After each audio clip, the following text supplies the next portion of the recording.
Dans l'épître aux Hébreux, au chapitre 7, versets 24 et verset 25.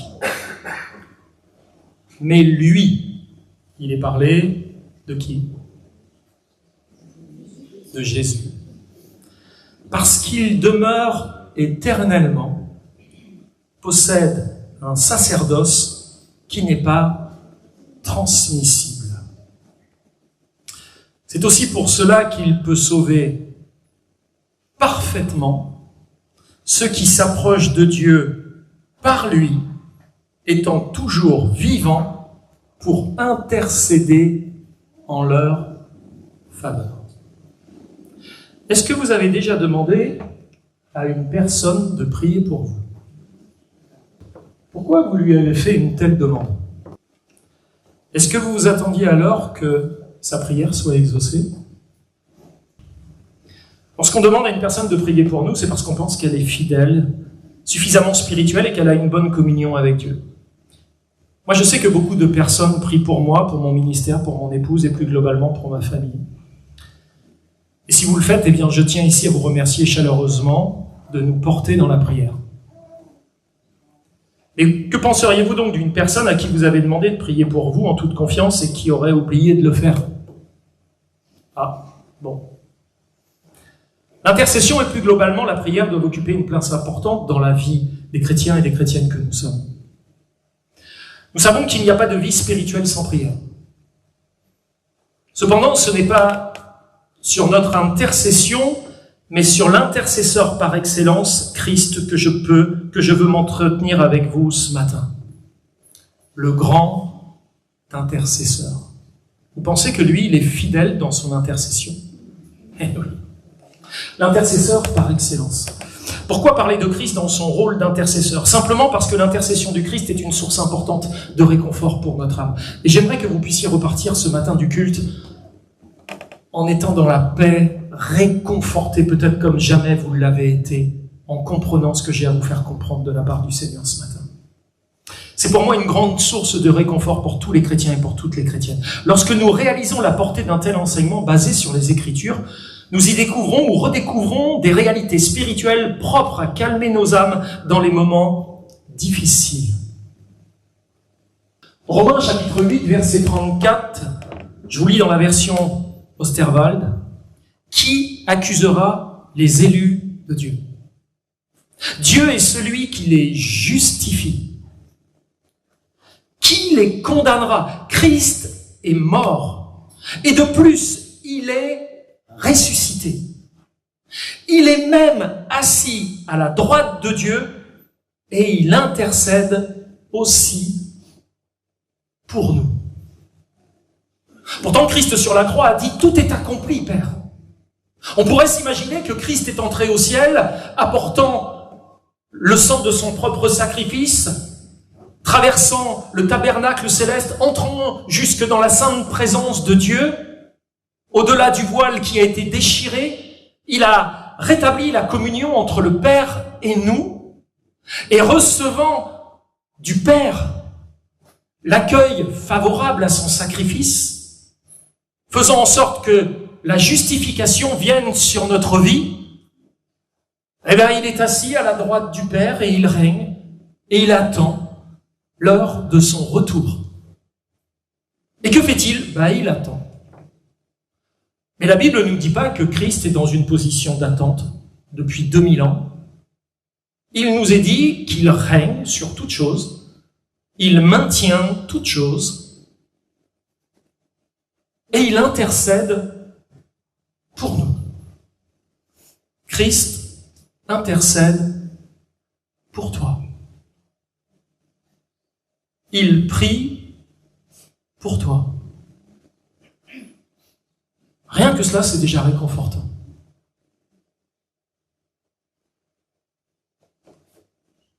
Un tel verset est un réconfort pour mon âme en tout cas. Ce verset témoigne d'un salut qui est pleinement assuré pour les chrétiens nés de nouveau. Parce qu'il se base non sur notre propre justice, notre capacité à satisfaire Dieu, notre propre volonté humaine à nous consacrer, à nous sanctifier. C'est pas là-dessus que s'établit notre salut. mais sur ce que Christ a accompli à la croix. Ça, c'est les conséquences du fait que nous sommes sauvés, que nous appartenons au Seigneur et qu'il nous permet de nous tenir debout. C'est lui qui met en nous le vouloir et le faire, selon son bon plaisir. En effet, il est question ici de la mort du Christ pour notre justification, de la résurrection du Christ qui vient nous témoigner que son sacrifice à la croix a été agréé par le Père. Puis l'apôtre Paul poursuit en indiquant que Christ est à la droite de Dieu et que de cet endroit précis, il intercède pour nous. Christ, depuis l'ascension, est dans une position d'exaltation et d'honneur divin. Ça, on le sait. Et par cette position, nous voyons qu'il a la domination sur le ciel et sur la terre et le pouvoir de gouverner et de disposer de toutes choses. Il a autorité sur toutes les autorités qu'on puisse nommer. Paul écrira dans Éphésiens, chapitre 1er, versets 20 et 21, que Dieu a déployé quoi? Sa grande puissance en Christ, en le ressuscitant des morts. Il a vaincu le plus grand ennemi qui soit la mort. En le faisant asseoir à sa droite dans les lieux célestes, au-dessus de toute domination, de toute autorité, de toute puissance, de toute dignité et de tout nom qui se peut nommer non seulement dans le siècle présent, mais encore dans le siècle à venir. Il écrira aussi aux Philippiens, au chapitre 2, versets 8 et 9, que Christ s'est humilié lui-même, se rendant obéissant jusqu'à la mort, même jusqu'à la mort de la croix. C'est pourquoi Dieu l'a souverainement élevé et lui a donné le nom qui est au-dessus de tout nom. Savoir que Christ est dans le ciel, à la droite du Père, afin d'intercéder en notre faveur, est un puissant encouragement. Jean Calvin a écrit que le fait qu'il soit déclaré assis nous montre qu'il est actuellement dans le ciel en tant que perpétuel avocat et intercesseur, et il rajoute, pour la défense de notre salut. Ok, qu'est-ce que ça veut dire? Il s'ensuit que si quelqu'un veut nous condamner, celui-là non seulement anéantit et rend inutile la mort de Christ, mais aussi entreprend la guerre contre la puissance inestimable dont le Père l'a orné, lui donnant l'empire souverain avec une si grande force. Cette assurance si merveilleuse, qui ne craint point de défier le diable, la mort, le péché et les portes de l'enfer, doit saisir les cœurs de tous les fidèles, vous ce matin, et y être établi, parce que notre foi n'est rien si nous n'avons pas cette persuasion certaine que Christ est nôtre, et qu'en lui, le Père nous est propice ou favorable. De son côté, l'auteur de l'Épître aux Hébreux insiste sur la révélation de la position céleste du Christ.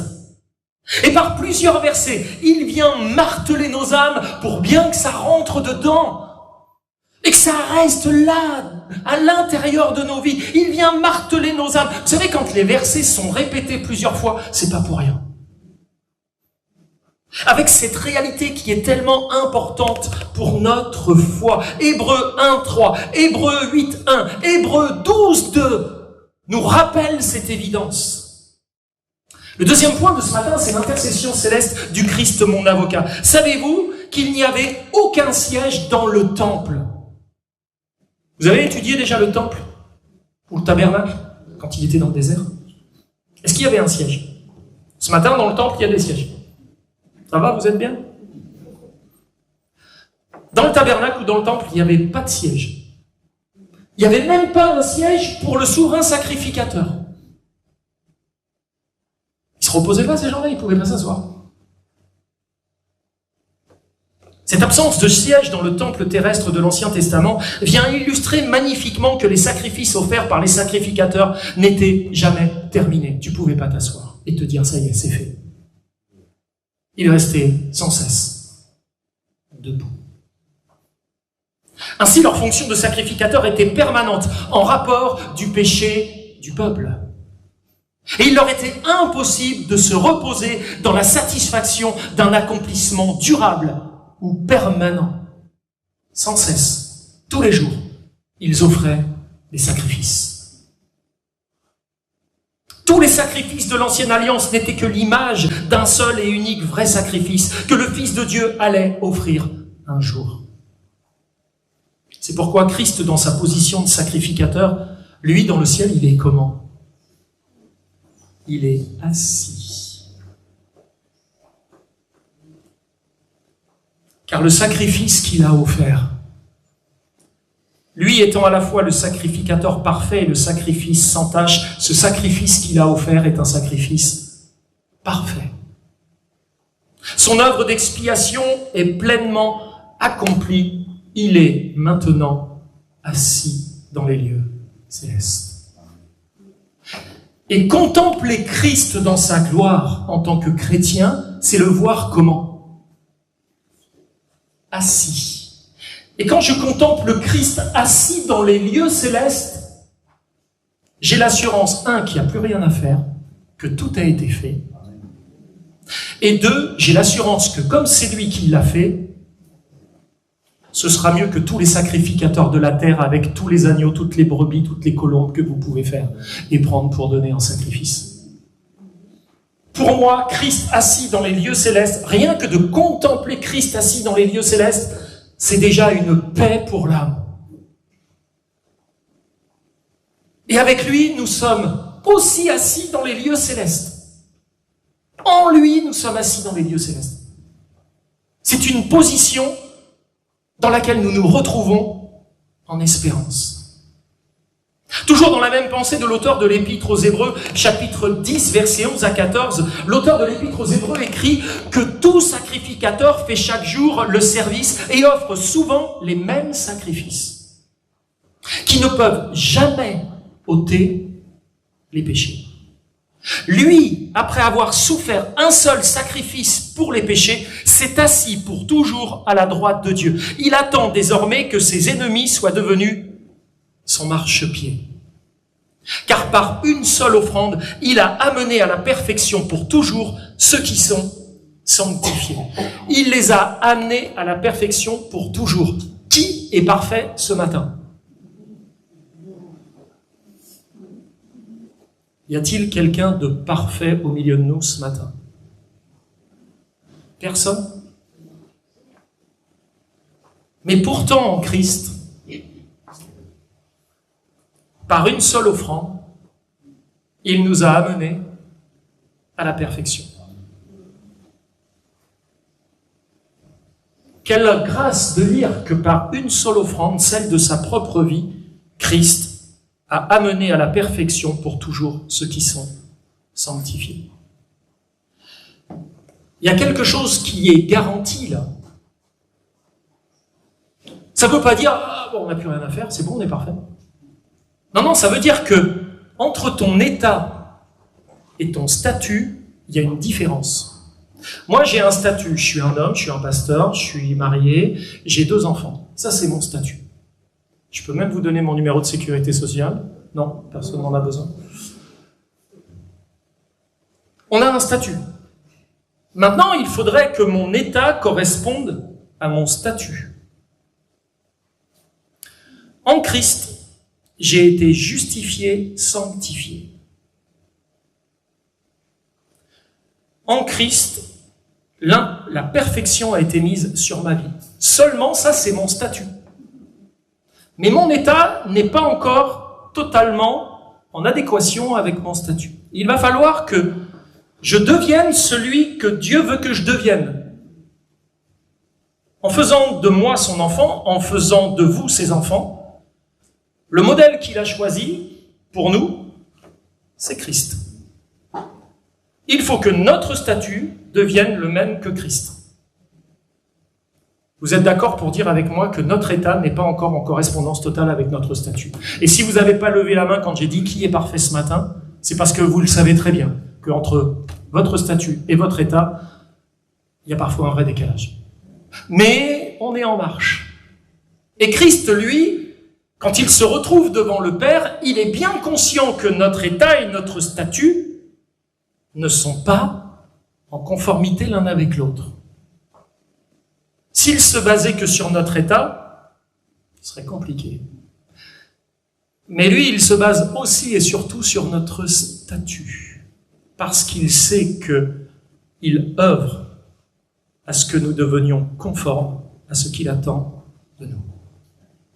C'est peut-être qu'une question de temps. Sentez-vous un encouragement pour votre foi dans ces versets? Ainsi, avec l'auteur de l'Épître aux Hébreux, chapitre 10, versets 21 et 22, nous pouvons dire avec assurance que puisque nous avons un souverain sacrificateur établi sur la maison de Dieu, approchons-nous avec un cœur sincère, dans la plénitude de la foi, les cœurs purifiés d'une mauvaise conscience et le corps lavé d'une eau pure. Nous avons la possibilité aujourd'hui, au travers de ce que Christ a fait pour nous et du statut qui est le nôtre, nous sommes les enfants de Dieu et nous avons la possibilité de venir à Dieu et de nous adresser à lui. Quelle grâce! Même si notre état n'est pas tout à fait en correspondance. Réalisez que Christ occupe dans le temple de Dieu la fonction de souverain sacrificateur au bénéfice de nos vies est propre à nous communiquer une assurance forte qui est une véritable bénédiction pour notre vie. Nous savons que sur la croix, Christ a expié nos péchés. Alors, en quoi est-il encore nécessaire que Christ intercède pour nous? C'est vrai, on peut se poser la question. Pourquoi il intercède pour nous puisqu'il a déjà expié nos péchés? À quoi bon? En réalité, bien que son œuvre expiatoire soit achevée, son ministère d'intercession en faveur de ceux qu'il a sauvés continuera sans interruption jusqu'à ce que toutes les âmes rachetées soient en sécurité dans les cieux.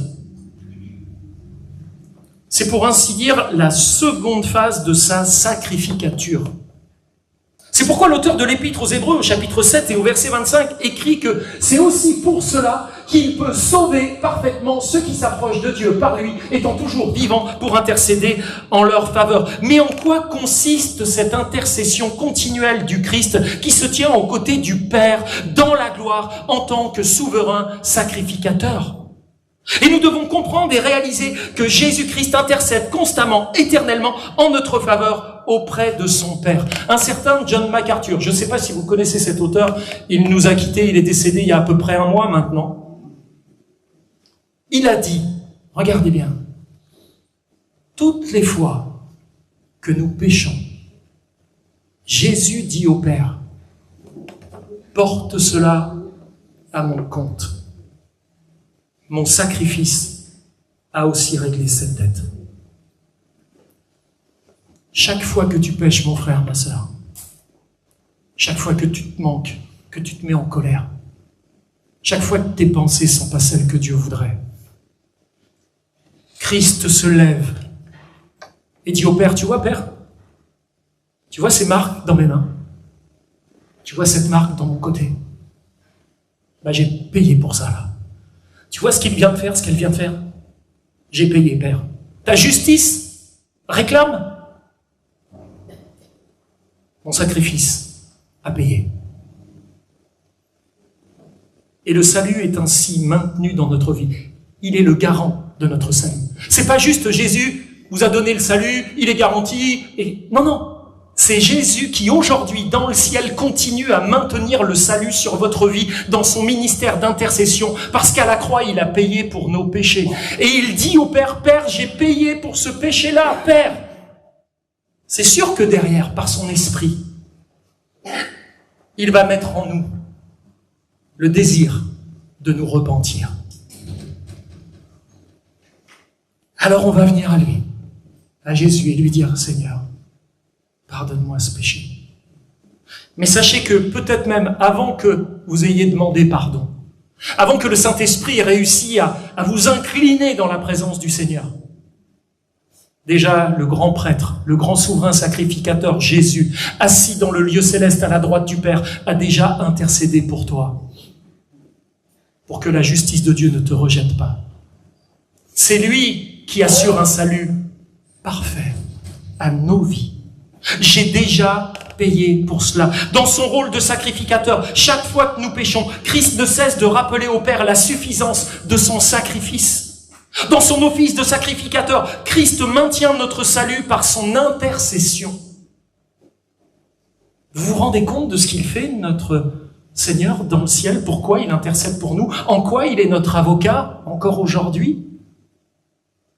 Parfois, nous, on pense que tout s'est arrêté à la croix, que tout a été lavé, lessivé, et qu'à partir de là, tout est blanchi dans nos vies. Christ a payé pour tout. La provision est nécessaire pour le pardon des péchés de tous les hommes sur toute l'humanité. Mais pour chaque péché que nous faisons, c'est lui qui intercède et qui maintient le salut dans notre vie. Dans son rôle d'avocat, d'intercesseur, il ne plaide jamais l'innocence de son client. Souvent, les avocats, ils plaident l'innocence. Mon client est innocent! Mon client est innocent! Pour essayer de l'acquitter, il faut qu'il arrive à prouver l'innocence du client. Quel est l'avocat qui va dire « Mon client est un coupable » Cet avocat-là, on n'en veut pas, hein. Mais Jésus est notre grand avocat et lui ne plaide jamais notre innocence. Jésus, notre avocat, reconnaît notre état de péché et il présente son sacrifice comme motif suffisant de notre acquittement. Ils sont coupables, il est coupable, elle est coupable. Mais Père, ta justice réclame un sacrifice. Mon sacrifice a payé pour la satisfaction de ta justice. Je réclame l'acquittement de mon client. Et à chaque fois, le Père ne peut faire autrement que de dire « Oui, tu as payé. Oui. » La justice du Père est pleinement satisfaite en Jésus-Christ pour chacune de nos vies. Il est question d'un sacrifice substitutif. Il a pris notre place afin que la justice de Dieu soit pleinement satisfaite. Père, sur la croix, je suis mort pour lui. Je suis mort pour elle. Père, j'ai payé de ma vie pour sa vie. Je veux que ma justice lui soit imputée. Jésus ne défend pas notre innocence, mais dans cette œuvre glorieuse qui est l'œuvre de la double imputation, il met sa justice sur nous et porte notre culpabilité à la croix. Voilà comment nous recevons la grâce et le pardon dans nos vies. En Christ et grâce à lui, nous sommes maintenant irréprochables aux yeux du Père. Même si nous ne le serons pleinement et éternellement que lorsque nous serons à notre tour glorifiés et nous paraîtrons irréprochables en sa présence. La finalité de notre vie, c'est pas la mort et le pourrissement dans une tombe, excusez-moi si je vous choque. La finalité de notre vie, c'est la glorification. Alléluia. C'est la glorification. Nous ne devons pas confondre le rôle de Christ en tant que sauveur et en tant que souverain sacrificateur. Beaucoup de chrétiens ont reçu Christ en tant que sauveur. Il est mort à la croix, etc. Mais ils ont oublié son rôle de sacrificateur dans leur vie. Il n'est pas que mon sauveur, il est aussi mon sacrificateur. Il n'est pas que le sacrifice, il est aussi le prêtre, le souverain sacrificateur. On aura l'occasion de revenir sur ces notions de sacrifice, sacrificateur, et de comprendre ce que ça induit dans nos vies quand on le réalise pleinement. Sans les dissocier, nous devons comprendre qu'en tant que sauveur, Christ effectue l'expiation des péchés et la propitiation. En tant que souverain sacrificateur, il intercède continuellement pour nous auprès du Père afin que la grâce divine nous soit renouvelée sans cesse. Et l'apôtre Jean écrit dans 1 Jean 2:1, « Mes petits enfants », il y a comme quelque chose de très paternaliste dans la déclaration de Jean. « Mes petits enfants ». On pourrait presque se sentir infantilisé. Mes petits enfants, je vous écris ces choses afin que vous ne péchiez point. Et si quelqu'un a péché, nous avons un avocat auprès du Père, Jésus-Christ, le juste. Pour Jean, le message est clair. Christ est celui qui assure notre salut à la fois par son sacrifice à la croix et par son rôle permanent d'avocat. Et ce n'est pas notre repentance qui incline Dieu à nous pardonner, mais c'est le sacrifice du Christ et son intercession en notre faveur. Certains chrétiens croient que leur repentance va amener Dieu en faveur sur leur vie. Il va falloir arriver à émouvoir Dieu pour qu'il me pardonne. Eh ben non. Ce qui incline Dieu en notre faveur, c'est le sacrifice de Jésus-Christ et pas ma repentance. Par contre, Jésus-Christ sait que le péché m'a séparé de Dieu. Alors par son esprit, il va m'amener à la repentance. Il va mettre en moi ce désir de me repentir, en me faisant ressentir le vide de sa présence et le poids de mon péché. Et c'est ainsi que je viens au Père et au Fils et à l'Esprit de Dieu repentant, demandant pardon, pas pour être pardonné de mes péchés, parce qu'il a déjà payé, mais pour que je sois dans la réconciliation avec eux et que rien ne vienne faire ombrage à notre relation. Si un de tes enfants fait le mal, tu vas certainement lui faire la tête, couper un peu ta relation, tu vas faire les gros yeux. Tu vas pas le prendre dans tes bras en lui disant « C'est bien mon fils, t'as fait le mal, je suis trop content ». Tu vas lui faire sentir que t'es pas content. Et puis s'il vient pas, tu vas pas dire « T'es plus mon fils ».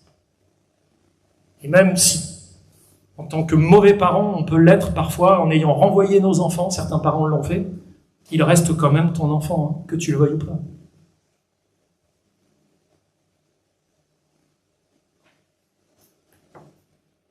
Mais le Seigneur, lui, nous conduit jusqu'à lui dans son amour, nous ramène à lui, parce qu'il nous aime tellement qu'il ne peut supporter qu'entre nous et lui, le moindre péché se place.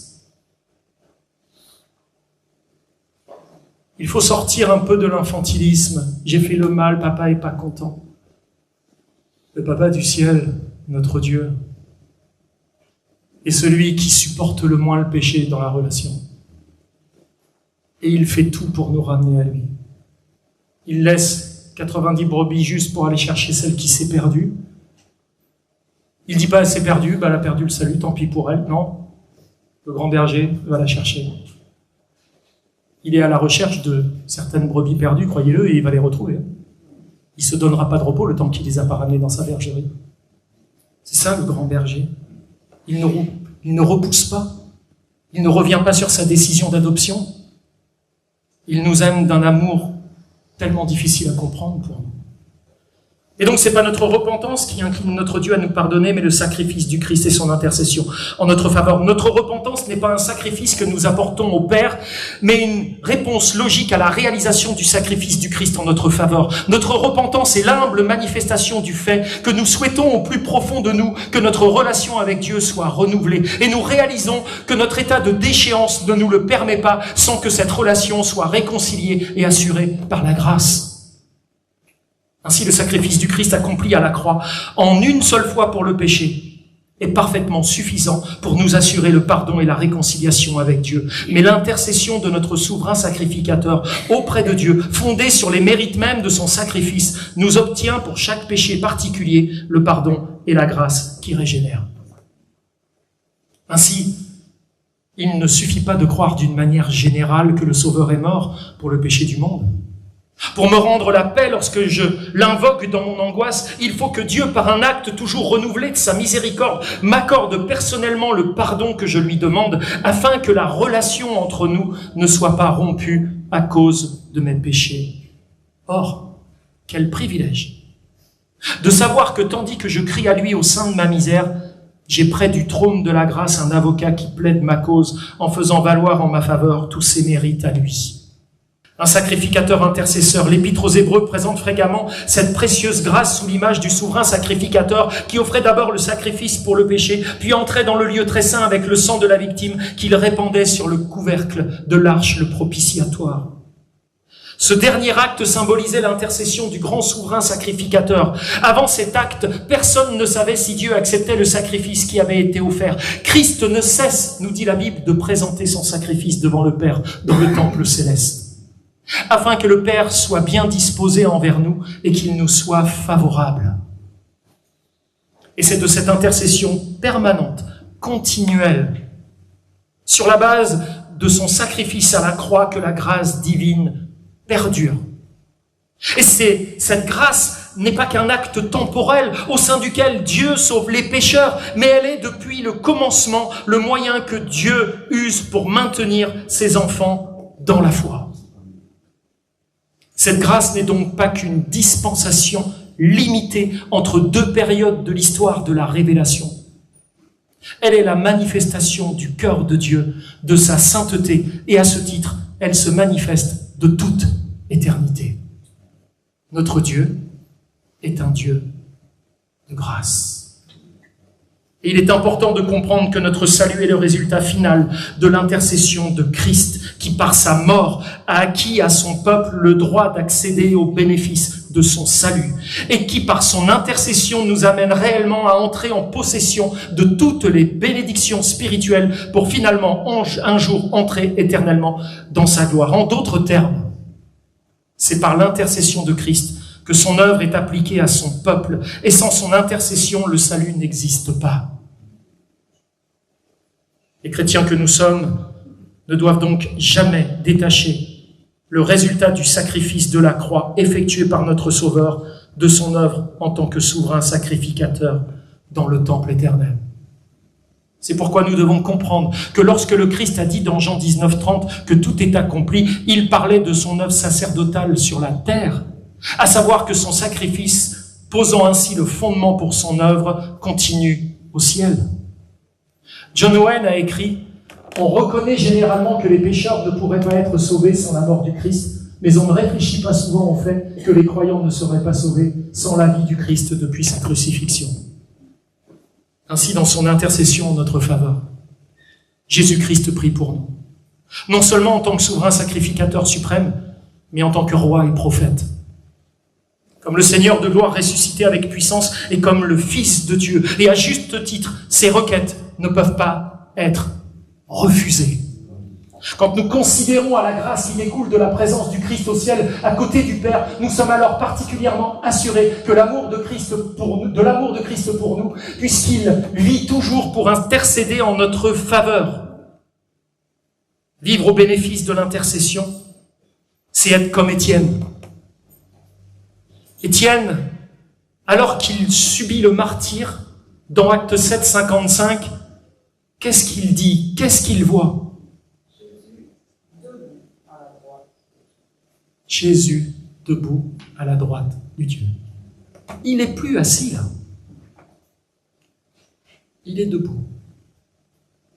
Étienne tient bon dans la foi devant le Sanhédrin comme tous les croyants sont appelés à le faire. Et le Sanhédrin, ce n'est pas les gens du monde. C'est certains chrétiens qui, dans leur légalisme, n'hésitent pas à nous condamner quand on vit dans la grâce et comprennent pas pourquoi cette liberté dans nos vies. Étienne s'est tenu debout pour Jésus. Il a tenu ferme dans la foi. Et Jésus s'est donc tenu debout pour Étienne. Celui qui n'aura pas honte de moi, j'aurai pas honte de lui. Nous voyons cela en l'accomplissement de Matthieu chapitre 10 versets 32 et 33. C'est pourquoi quiconque se déclarera publiquement pour moi, je me déclarerai moi aussi pour lui. Devant qui? Devant mon Père qui est dans les cieux. Jésus a pu reconnaître Étienne grâce à sa fidélité, qui était le résultat de l'intercession de Christ et de la grâce qui lui a été donnée au moment où il en avait besoin. Et nous connaissons la fin de l'histoire. Étienne est mort. Mais il faut garder à l'esprit que la prière sacerdotale de Christ, rapportée en Jean 17, 24, a été accomplie dans cette mort. Père, je veux que là où je suis, ceux que tu m'as donnés soient aussi avec moi. Et considérer Christ dans son rôle de sacrificateur et d'intercesseur ne doit pas nous faire oublier la teneur de son rôle de médiateur. Les sacrificateurs de l'Ancien Testament s'efforçaient d'accomplir un tel rôle par le moyen de la prière, en portant les besoins de leur peuple devant Dieu. En cela, ils typifiaient Christ dans ce qu'il a accompli et dans ce qu'il accomplit aujourd'hui encore pour son peuple. C'est pour cela, dit l'auteur de l'Épître aux Hébreux, qu'il peut sauver parfaitement ceux qui s'approchent de Dieu par lui, étant toujours vivant pour intercéder en leur faveur. Et dans ce mot « intercéder », la traduction du mot grec dit « aller vers », rencontrer une personne dans un but de conversation, de consultation ou de supplication. C'est aussi prier, supplier, intercéder pour quelqu'un. Et ce mot nous enseigne donc que Jésus vit continuellement dans la présence de Dieu pour présenter des requêtes spécifiques en notre faveur. C'est un rôle que Jésus occupe en tant que Dieu homme. Ce rôle de médiateur dont Paul parle dans 1 Timothée chapitre 2 versets 5 à 6, car il y a un seul Dieu et aussi un seul médiateur entre Dieu et les hommes, Jésus-Christ, homme, qui s'est donné lui-même en rançon pour tous. Là-dessus, un certain théologien que j'apprécie beaucoup, Louis Berkhoff, va écrire « C'est une pensée réconfortante que le Christ prie pour nous, même quand nous sommes négligents dans notre vie de prière. Qu'il présente au Père les besoins spirituels auxquels nous ne pensons pas et que souvent nous négligeons d'inclure dans nos prières.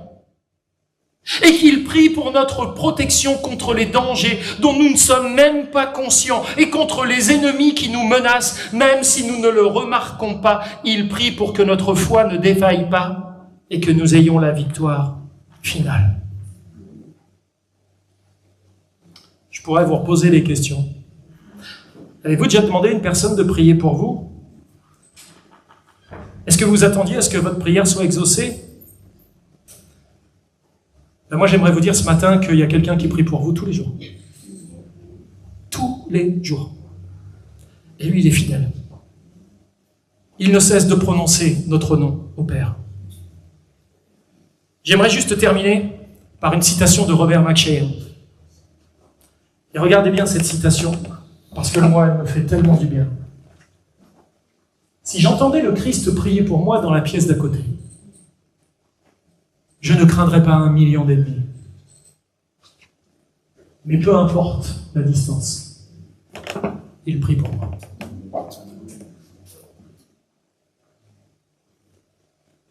Il prie pour moi. Sois sans crainte, petit troupeau. Il prie pour nous. Il est notre garant au ciel, le prémisse de tout ce que nous allons vivre. Amen.